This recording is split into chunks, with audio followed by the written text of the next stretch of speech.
ಇಲ್ಲ ಸರ್ ಬಡವ್ರು ನಾನು 4.5 ಲಕ್ಷ ಕೊಡೋಕ್ಕೆ ಸಾಧ್ಯ ಆಗಿಲ್ಲ, ಬಡವ್ರ ಪಾಪ 8-10 ವರ್ಷದಿಂದ ಜನ ಬೀದಿಯಲ್ಲಿದ್ದಾರೆ, ಹೆಂಗೋ ಅವರು ಜೀವನ ಅವರು ಮನೆಗಳು ಅಲ್ಲಿ ಮಾಡ್ಕೊಳ್ತಾ ಇದ್ರು, ಶೆಡ್ ಹಾಕ್ಕೊಂಡು ಟಾರ್ಪಲ್ ಹಾಕ್ಕೊಂಡು ಅವ್ರ ಜೀವನ ಅವ್ರು ಮಾಡ್ತಾಯಿದ್ರು, ದಯಮಾಡಿ ಅವ್ರು ಬೀದಿದಲ್ಲಿದ್ದಾರೆ, ದಯಮಾಡಿ ಇವ್ರನ್ನ ಮನೆ ಕಟ್ಕೊಡ್ಬೇಕಂತ ಹೇಳ್ಬಿಟ್ಟು ಮನೆ ಮುಖ್ಯಮಂತ್ರಿಗಳಿಗೂ ಅನೌನ್ಸ್ ಮಾಡಿದ್ದು. ಬೇರೆ ಯಾರಿದ್ರೂ ಮಾಡೋಕ್ಕೆ ಸಾಧ್ಯ ಆಗಲ್ಲ.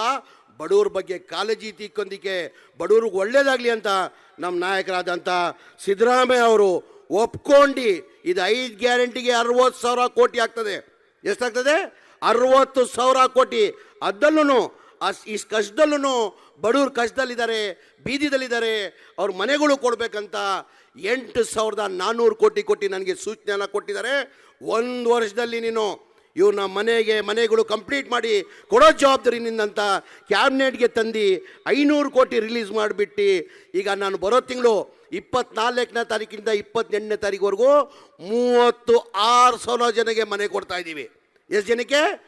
ಯಾರಿಂದ ಸಾಧ್ಯ ಇದು? ಬೇರೆ ಅವ್ರಿಗೆ ಇರಲಿಲ್ಲವಾ ಬಡವ್ರ ಬಗ್ಗೆ ಕಾಳಜಿ? BJP ಅವ್ರಿಗೆ ಇರಲಿಲ್ವಾ? ಬೇರೆ ಕುಮಾರಸ್ವಾಮಿ ಅವ್ರಿಗೆ ಬಡವ್ರ ಬಗ್ಗೆ ಕಾಳಜಿ ಇರಲಿಲ್ವಾ?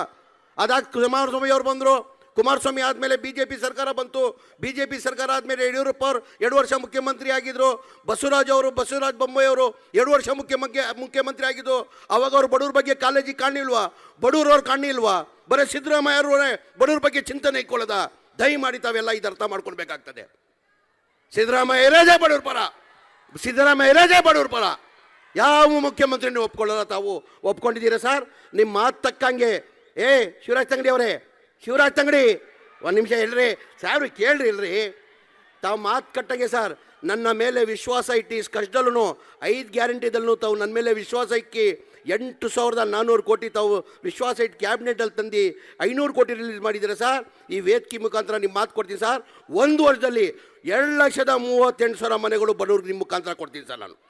ಇಲ್ಲ ಸರ್ ಬಡವ್ರು ನಾನು 4.5 ಲಕ್ಷ ಕೊಡೋಕ್ಕೆ ಸಾಧ್ಯ ಆಗಿಲ್ಲ, ಬಡವ್ರ ಪಾಪ 8-10 ವರ್ಷದಿಂದ ಜನ ಬೀದಿಯಲ್ಲಿದ್ದಾರೆ, ಹೆಂಗೋ ಅವರು ಜೀವನ ಅವರು ಮನೆಗಳು ಅಲ್ಲಿ ಮಾಡ್ಕೊಳ್ತಾ ಇದ್ರು, ಶೆಡ್ ಹಾಕ್ಕೊಂಡು ಟಾರ್ಪಲ್ ಹಾಕ್ಕೊಂಡು ಅವ್ರ ಜೀವನ ಅವ್ರು ಮಾಡ್ತಾಯಿದ್ರು, ದಯಮಾಡಿ ಅವ್ರು ಬೀದಿದಲ್ಲಿದ್ದಾರೆ, ದಯಮಾಡಿ ಇವ್ರನ್ನ ಮನೆ ಕಟ್ಕೊಡ್ಬೇಕಂತ ಹೇಳ್ಬಿಟ್ಟು ಮನೆ ಮುಖ್ಯಮಂತ್ರಿಗಳಿಗೂ ಅನೌನ್ಸ್ ಮಾಡಿದ್ದು. ಬೇರೆ ಯಾರಿದ್ರೂ ಮಾಡೋಕ್ಕೆ ಸಾಧ್ಯ ಆಗಲ್ಲ. ಬಡವ್ರ ಬಗ್ಗೆ ಕಾಳಜಿ ತಿಕ್ಕೊಂದಿಕ್ಕೆ ಬಡವ್ರಿಗೆ ಒಳ್ಳೇದಾಗಲಿ ಅಂತ ನಮ್ಮ ನಾಯಕರಾದಂಥ ಸಿದ್ದರಾಮಯ್ಯ ಅವರು ಒಪ್ಕೊಂಡು ಇದು 5 ಗ್ಯಾರಂಟಿಗೆ 60,000 ಕೋಟಿ ಆಗ್ತದೆ. ಎಷ್ಟಾಗ್ತದೆ? 60,000 ಕೋಟಿ. ಅದಲ್ಲೂ ಈ ಕಷ್ಟದಲ್ಲೂ ಬಡವ್ರ ಕಷ್ಟದಲ್ಲಿದ್ದಾರೆ, ಬೀದಿದಲ್ಲಿದ್ದಾರೆ, ಅವ್ರ ಮನೆಗಳು ಕೊಡಬೇಕಂತ 8,400 ಕೋಟಿ ಕೊಟ್ಟು ನನಗೆ ಸೂಚನೆಯನ್ನು ಕೊಟ್ಟಿದ್ದಾರೆ. 1 ವರ್ಷದಲ್ಲಿ ನೀನು ಇವ್ರನ್ನ ಮನೆಗಳು ಕಂಪ್ಲೀಟ್ ಮಾಡಿ ಕೊಡೋ ಜವಾಬ್ದಾರಿ ನಿಂದಂತ ಕ್ಯಾಬಿನೆಟ್ಗೆ ತಂದು 500 ಕೋಟಿ ರಿಲೀಸ್ ಮಾಡಿಬಿಟ್ಟು ಈಗ ನಾನು ಬರೋ ತಿಂಗಳು 24ನೇ ತಾರೀಕಿಂದ 28ನೇ ತಾರೀಕುವರೆಗೂ 36,000 ಜನಕ್ಕೆ ಮನೆ ಕೊಡ್ತಾ ಇದ್ದೀವಿ. ಎಷ್ಟು ಜನಕ್ಕೆ? ಯಾರಿಂದ ಸಾಧ್ಯ ಇದು? ಬೇರೆ ಅವ್ರಿಗೆ ಇರಲಿಲ್ಲವಾ ಬಡವ್ರ ಬಗ್ಗೆ ಕಾಳಜಿ? BJP ಅವ್ರಿಗೆ ಇರಲಿಲ್ವಾ? ಬೇರೆ ಕುಮಾರಸ್ವಾಮಿ ಅವ್ರಿಗೆ ಬಡವ್ರ ಬಗ್ಗೆ ಕಾಳಜಿ ಇರಲಿಲ್ವಾ? ಅದಾಗಿ ಕುಮಾರಸ್ವಾಮಿ ಅವ್ರು ಬಂದರು, ಕುಮಾರಸ್ವಾಮಿ ಆದಮೇಲೆ BJP ಸರ್ಕಾರ ಬಂತು, BJP ಸರ್ಕಾರ ಆದಮೇಲೆ ಯಡಿಯೂರಪ್ಪ ಅವರು 2 ವರ್ಷ ಮುಖ್ಯಮಂತ್ರಿ ಆಗಿದ್ದರು, ಬಸವರಾಜ ಬೊಮ್ಮಾಯಿ ಅವರು 2 ವರ್ಷ ಮುಖ್ಯಮಂತ್ರಿ ಆಗಿದ್ದು. ಅವಾಗ ಅವ್ರು ಬಡವ್ರ ಬಗ್ಗೆ ಕಾಳಜಿ ಕಾಣಿಲ್ವಾ? ಬಡವ್ರವ್ರು ಕಾಣಿಲ್ವಾ? ಬರೀ ಸಿದ್ದರಾಮಯ್ಯ ಅವರೇ ಬಡವ್ರ ಬಗ್ಗೆ ಚಿಂತನೆ ಇಟ್ಕೊಳ್ಳೋದ? ದಯಮಾಡಿ ತಾವೆಲ್ಲ ಇದು ಅರ್ಥ ಮಾಡ್ಕೊಳ್ಬೇಕಾಗ್ತದೆ. ಸಿದ್ದರಾಮಯ್ಯ ಇರೋದೇ ಬಡವ್ರ ಪರ, ಸಿದ್ದರಾಮಯ್ಯ ಇರೋದೇ ಬಡವ್ರ ಪರ. ಯಾವ ಮುಖ್ಯಮಂತ್ರಿನೂ ಒಪ್ಕೊಳ್ಳೋದ? ತಾವು ಒಪ್ಕೊಂಡಿದ್ದೀರಾ ಸರ್? ನಿಮ್ಮ ಮಾತು ತಕ್ಕಂಗೆ ಶಿವರಾಜ್ ತಂಗಡಿ ಅವರೇ, ಶಿವರಾಜ್ ತಂಗಡಿ ಒಂದು ನಿಮಿಷ ಹೇಳ್ರಿ ಸಾವ್ರಿ, ಕೇಳ್ರಿ ಇಲ್ರಿ. ತಾವು ಮಾತು ಕಟ್ಟಂಗೆ ಸರ್ ನನ್ನ ಮೇಲೆ ವಿಶ್ವಾಸ ಇಟ್ಟು ಕಷ್ಟದಲ್ಲೂ 5 ಗ್ಯಾರಂಟಿದಲ್ಲೂ ತಾವು ನನ್ನ ಮೇಲೆ ವಿಶ್ವಾಸ ಇಕ್ಕಿ 8,400 ಕೋಟಿ ತಾವು ವಿಶ್ವಾಸ ಇಟ್ಟು ಕ್ಯಾಬಿನೆಟಲ್ಲಿ ತಂದು 500 ಕೋಟಿ ರಿಲೀಸ್ ಮಾಡಿದ್ದೀರಾ ಸರ್.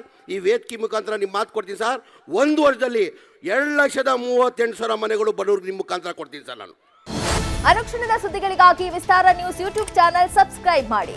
ಹೊಸ ಸುದ್ದಿಗಳ ನೋಟಿಫಿಕೇಶನ್ಗಾಗಿ ಬೆಲ್ ಐಕಾನ್ ಕ್ಲಿಕ್ ಮಾಡಿ. ಲೇಟೆಸ್ಟ್ ಅಪ್ಡೇಟ್ಸ್ಗಾಗಿ www.vistaranews.com ವೆಬ್ಸೈಟ್ಗೆ ವಿಸಿಟ್ ಮಾಡಿ. ಅಂಗೈಯಲ್ಲೇ ಜಗತ್ತಿನ ಸುದ್ದಿ ತಿಳಿಯಲು ವಿಸ್ತಾರ ನ್ಯೂಸ್ ಕನ್ನಡ ಆಪ್ ಡೌನ್ಲೋಡ್ ಮಾಡಿ.